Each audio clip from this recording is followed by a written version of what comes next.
মঙ্গল শোভাযাত্রার নাম পরিবর্তন নিয়ে কোনো আলোচনা হয়নি। নববর্ষের ঐকতান, ফ্যাসিবাদের অবসান এই প্রতিপাদ্য নিয়ে এবারের মঙ্গল শোভাযাত্রা অনুষ্ঠিত হবে বলে জানিয়েছে ঢাকা বিশ্ববিদ্যালয় কর্তৃপক্ষ।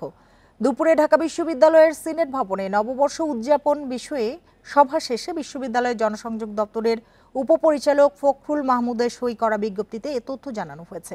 এই ঈদে জামা জুতো অ্যাক্সেসরিজের ডিসকাউন্ট। এতে আরও জানানো হয়, পয়লা বৈশাখ সকাল ৯টায় শোভাযাত্রাটি চারুকলা অনুষদের সামনে থেকে বের হয়ে শিশু পার্কের সামনে দিয়ে ঘুরে শাহবাগ হয়ে টিএসসিতে শেষ হবে। পয়লা বৈশাখে বিশ্ববিদ্যালয় ক্যাম্পাসে কোনো ধরনের মুখোশ পরা এবং ব্যাগ নেওয়া যাবে না বলেও জানানো হয়। এছাড়া ভুবুজেলা বাঁশি বাজানো ও বিক্রি করা থেকে বিরত থাকার অনুরোধ জানিয়েছে কর্তৃপক্ষ। নববর্ষের দিন ক্যাম্পাসে সব ধরনের অনুষ্ঠান বিকেল ৫টার মধ্যে শেষ করার নির্দেশনাও দেওয়া হয়েছে।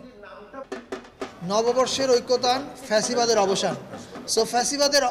ফ্যাসিবাদ পরবর্তী নববর্ষ উদযাপন হচ্ছে।